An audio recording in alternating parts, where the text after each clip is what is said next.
In this video, I'll be showing you how to factory reset MacBook Air to default. What you want to go ahead and do once you're on your MacBook page is go to the top left where you're going to see your Apple icon. So go ahead and click on that and you're going to see a lot of different options here. So you just want to go over to system settings like so.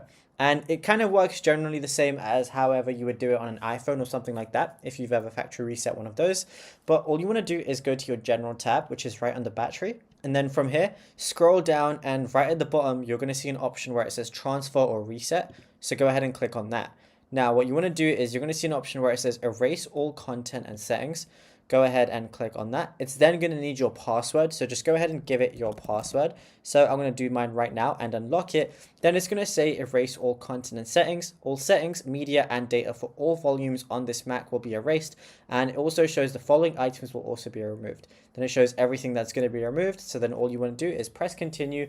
And then, yeah, that's it. You'll be good to go. It's going to start the reset process.